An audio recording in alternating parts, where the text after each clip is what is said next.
So yeah, thank you very much for this invitation. I just wanted to introduce myself. Yeah, my name is Chris, also known as Gringo Moran. I've been living in Chile for 8 years. The last 3 years, I've been making comedic videos on YouTube, Instagram, and now TikTok. And the videos are what I would consider to be cult comedy. They combine American culture and Chilean culture in ways that I hope are interesting and original for you guys to watch. So the title of this speech I'm going to give that I've written is called What Comedy Can Reflect About Culture. And now that we've gotten the introduction out of the way, I want to talk to you guys about something that is very near and dear to my heart: learning about different cultures. I've learned a lot about Chilean culture and have had an awesome time here. During my first year in Chile, when I lived in the city of Los Andes, or I guess it's more of a pueblo than a city, I had a great time. And I would just go to the park in order to meet people because I was the only gringo in town. And so I would just see people, right, sitting in circles in the park. You know, they would say things to me like, oye, gringo, este melón con vino, brevo, bo, al seco, al seco. Like, I remember really well these moments of meeting people. I also remember, like, I moved to Valparaiso, right, my second year. I met my conserje, who was always very excited to talk to me. Like, hola, ¿cómo estamos, mijito? Oiga, ¿cómo va el carrete? ¿Y la sequía? ¿Ah? Like, conserje, why are you always asking me so many questions, right? Also, when I was playing, right, pichangas, I would play pichangas with my Chilean friends, and I would hear them say things to me like, oh, este gringo culiao más bueno para dar patada, weón. Corre como Forrest Gump, este weón. So, like, I was just getting a lot of different people and perspectives throughout the things that I was doing, right? Sometimes I would go out to a party and, you know, people would tease me like, oye, Juan, ¿eres gringo, Juan? ¿Te gusta la chilena y la piscola? ¿Eres muy gringo, po, Juan? So I was just getting like so many people from so many places and just hearing the jokes and hearing the ways that they would tease me and agarrarme pa'l hueveo, as you would say. Just getting all of these different perspectives for me is what's really been a lot of fun about Chile in these 8 years that I've been here. And I've certainly gotten many perspectives from many people. And I know a lot of people, when they talk about culture and when they talk about, you know, getting to know a new culture, the first things they mention are the holidays of the culture or the food, as if these are the most important benchmarks for understanding that culture. And I like completos, right? I like el 21 de mayo, but I sure as hell wouldn't be in Chile for 8 years because of those things. There's something else that has me, right, very interested in Chilean culture. So I want to talk first. I want to go to a story sort of about what I ended up finding that attracted me to different cultures. And I'm going to go back to when I was 19 years old and I went on a university trip to Spain. And the design of this trip to Spain was to teach Spanish culture. That's what it was all about, right? So we went to some of the most well-known art museums in Madrid. I got to go to a bullfighting museum, right? I got to go eat jamón serrano with sangria in Plaza Mayor, right? All of these things, extremely Spanish, right? Very cultural. But you know how much I actually learned about Spanish culture from this trip? Like almost nothing, really. I felt such a small connection to what I was experiencing. Like, yeah, there was paella. It's good, okay? But the amount that I can learn from paella is very limited, okay? I'm not going to get some epiphany or some interesting insight about Spanish culture just from the dish. What I didn't know at the time was that what I really wanted was perspective, right? I wanted to be able to make real cultural comparisons, to try to understand the subconscious beliefs of the people in a culture, or maybe get an insight on the human condition, right? And mariscos in a bowl, all right, as delicious as it was, it sure as hell was not going to teach me those sort of deeper things that I was looking for. So after my first trip to Spain, honestly, I left bored. I didn't like it. It didn't teach me very much in my opinion, but I did spark an interest in me to learn Spanish. So 2 years later, I got a chance to return back to Spain for 2 months. This time it was different. This time I was living with a Spanish family just outside of the city of Madrid. And I wasn't there with any formal study. Actually, I was just there to teach them some English, and they were going to teach me Spanish. So from the many online articles I had read, apparently I could become fluent in 6 weeks abroad, which I totally believed, okay? Turned out to be completely false, okay? It took a lot more than 6 weeks, but it was enough to keep me committed to being there at least 2 months. So I ended up staying there for 2 months during this second trip. So this time I was completely by myself with a Spanish family, and I won't forget one of my first nights with the family, right? The dad was driving me, his 10-year-old stepson, and his 10-year-old stepdaughter in a car. And I remember, so at one point he stopped at a stoplight, he looked at himself, right, in the rear view mirror of the car, and he just said, "Oye, qué guapo soy, qué guapo soy." And he just started repeating it to his children, right, so that they would repeat it with him. And he just said, qué guapo soy, qué guapo soy, qué guapo soy, qué guapo soy. And everybody in the car, like him and the children, all, qué guapo soy, qué guapo. And he's just looking at people outside of the car in the street, qué guapo soy. He started doing like this dance, qué guapo soy, qué guapo soy. It was just such this like ridiculous, eccentric moment, you know, that was exposing me to something that I hadn't seen before. You know, it's something that I have never seen in the United States since then. Haven't seen in Chile. You know, it was like I think in some ways a very Spanish moment, and you know, it has stayed in my memory since then. I remember then the next day with the family, we watched the movie Torrente. I don't know if some of you guys have seen Torrente, but there are some elements of this comedic movie. All right, it's like one of the most popular Spanish comedy films of all time. But yeah, there are some elements that are nasty, dark, ridiculous. I think even too extreme for many adult American audiences, in my honest estimation. So every culture has movies, right, that makes fun of policemen. But none of these movies are crazier than Torrente, right? I can guarantee you. It's much crazier than Fuerzas Especiales. It's much crazier than Reno 911, this comedy movie from the United States. It's really ridiculous. Torrente is just a horrible human being with no redeeming qualities, right? He's dumb, he's machista, he's racist, right? He does terrible things. And the family, the whole Spanish family, right? Mom, dad, the 2 kids, they were all laughing at this movie together, bonding to this movie. Like this was their version of Finding Nemo.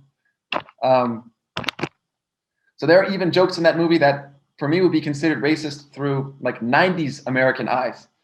But to Spaniards, right, this wasn't racist. For them, it was just another joke, right, in a series of ridiculous jokes.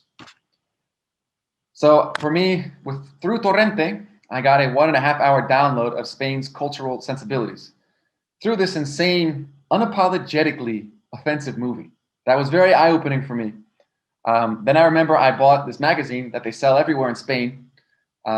It's like their version of what's called Bad Magazine in the United States, or you could say Condorito here in Chile, and it's called El Jueves.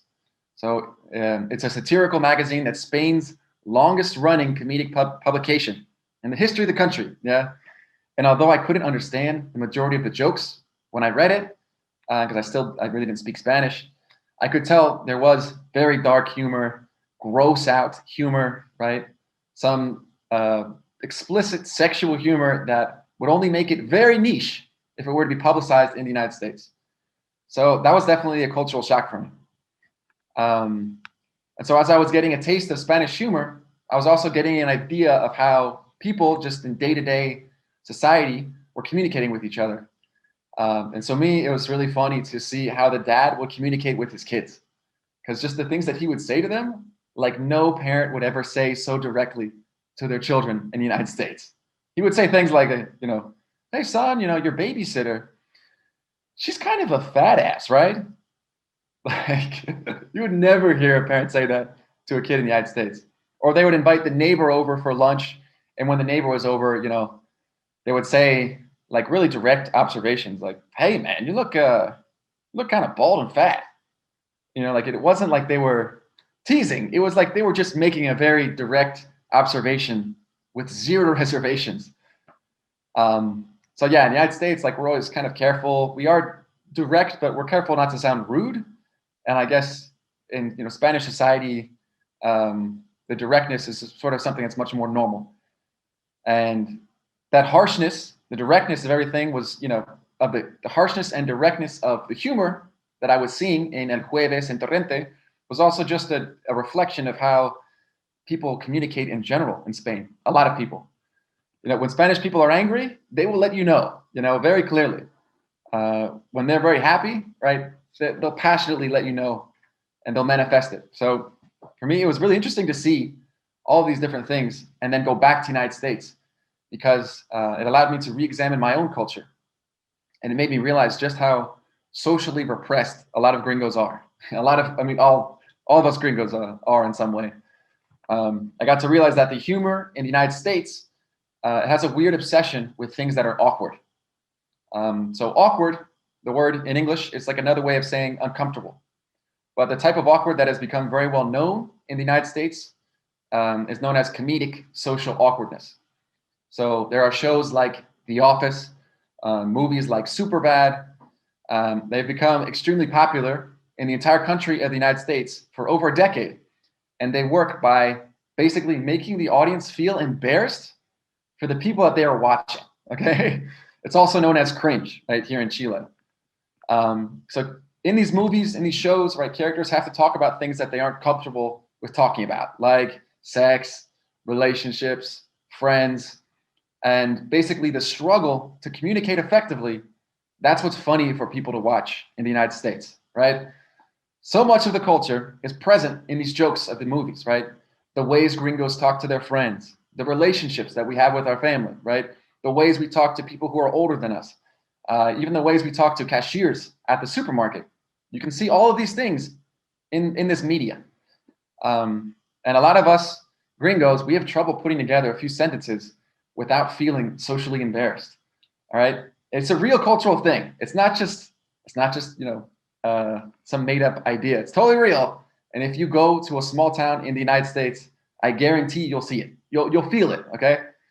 And I'm just speculating here a little bit, but I think maybe it's because the United States, we have such an obsession with being productive, right? Getting from point A to point B and being competitive, that we don't really stop and open ourselves up to people. So when gringos get to watch people who are put in circumstances where they have to open up, right? Seeing other gringos that are put in these awkward circumstances, these cringe situations, it gives them a chance to laugh at their own defects, right? So it's almost like a therapy for some people in the United States, the awkward or cringe humor. So there really is a lot present in a culture's humor. There's a lot that you can see, a lot of perspectives that you can gain. In most conventional schools of thought, as people will say, like, if you're a tourist and you want to learn more about the United States, like, go to New York City, see Manhattan, Times Square, like, that's culture. And like, it's not, okay? It's not. It doesn't teach you anything, all right? You'll see a few lights. It's very nice. You go eat a pizza, or Tobey Maguire, right? Like the guy who was Spider-Man like 4 movies ago had a slice of pizza. You get a nice picture, all right? But nobody gives a fuck, really. Nobody cares. Does anybody care that someone got a picture of themselves in Times Square or like by the Empire State Building? Like, nobody cares, all right? If you really want to understand the culture, right, you have to go into the actual neighborhoods. You have to like meet people, who are native to that area. Look closely, at what they're laughing at. Look at who they're laughing at, It's like a trail of breadcrumbs, right, that will lead you to some interesting perspectives about the culture, and you can get through the humor. So for me, it's been really fun to gain these perspectives through humor here in Chile also. So here, right, I've realized, it took me a few years, but I've gotten, like here I see that people love la picardía, right? These more suggestive types of humor, like condorito or bombo fica, right? You see a lot of double entendre humor. So humor here, right, it's very often sexual. It's a lot, right? But it's not dark or explicit like some of the humor that you would see in Spain. It's not socially awkward like a lot of the humor from the United States. It's more indirect, right? It's a little more playful. And I feel like it's very appropriate for Chileans because that's how a lot of communication in general works here. People here don't say directly like, hey, I think you're balding, right? They'll say like, hey, you were getting a call from Tio Nacho, or, you know, like they would say more indirectly through kind of like a little joke. And the people here are a little more playful with things on a day-to-day basis also, right? Some people here tiran la talla like it's a priority, right? The people here are not as socially repressed as a lot of people in the United States, I think. So la picardía, right? El humor blanco, it makes a lot of cultural sense. I can see that there's also a lot of jokes here about class in Chile, right? La fiesta de Catagua, zorrones que hablan, right? Junior Playboy, fritanga, right? Behind those jokes, there are a lot of cultural values that are reflected. And it's amazing to me the number of extranjeros, right, that pass through Chile and leave without really getting a good understanding of the culture, right? To this day, you know, I have a lot of friends that haven't seen, right, Rosa Espinosa or El Talo, and I feel like it's such a good download of the culture through these videos, you know? I think you can learn a lot more about Chile watching Robo de Choclo, like, than eating pastel y choclo, to be honest. Or just watching like, oh my God. Like there's a lot of culture present there. Or like El Roberto, right? When I lived in Viña, I remember there was a homeless guy who was just like Roberto. Like he hung out by La Marga Marga and he would offer me like boxed wine every time I walked by. But he was always like, I don't know, he just appeared kind of randomly too when I was walking through the street. He was just he was a funny character. So you can see like Roberto's reflecting something real in Chilean culture. So I've learned a lot. What I've also learned about humor in Chile is that a lot of times the joke, the punchline of the joke, right, is on me, okay? It's pretty a common theme that I've seen when I go to parties and things. But I've learned not to take hueveo personally because people are agarrándome pa'l hueveo at a party, right? It's usually out of cariño, right? There's like, I mean, most of the time, it's out of cariño. And I think if someone wants to learn a language to fluency, humor isn't just like this cute side study, you know? I think if you really want to become fluent in another language, you have to understand the humor in that language. And one of the biggest keys for appreciating humor, I think, is having empathy for people. So, you know, if you feel empathetic for the people of that culture, you're more likely to see yourself reflected in them, and you're more likely to find, you know, them, you know, funny or have empathy. And I think that's one of the greatest keys for good communication. So there's a scene in the movie Close Encounters of the Third Kind when humans and an alien spaceship are having contact for the first time. If you've seen this movie, it's Steven Spielberg. It's an amazing movie. But yeah, they're having their first communication between the civilizations through music, right? An alien spaceship. I'm sure you've heard this melody. Sometimes it appears in songs. It's da da da da da. So there's, you know, the spaceship on one side, there's the humans on the other, and they're communicating through this melody. They're playing back and forth. Da da da da da. So you hear, right? Spaceship plays it. The humans play it back. So I feel like if, you know, that's if contact occurs in the United States. If contact were to occur in Chile, right, I think the spaceship would land and it would belt. It would send through the speaker like, "Oi, one," and the humans would send back. Right, Chileans would send back through a speaker as in, "Sí, one." Then you'd hear the aliens like, "Pero oi, one," and the humans respond like, "¿Qué pasa, one?" That's just how the first communication would occur in Chile, because I really do feel like humor is like an essential part of the culture here. And so in order to connect with Chileans, like it's very important to show an appreciation for that. So yeah, in all seriousness, I really think there is no better way to learn and interact with the culture than through its humor. And I think it's very overlooked. It's an underrated way to teach someone about a culture and a language as well. And I hope that in the future, we can take you know, studies of humor and comparisons of humor maybe a little more seriously. So I want to say thank you very much to the Pontificia Universidad Católica for this invitation today, and I really hope you enjoyed the speech.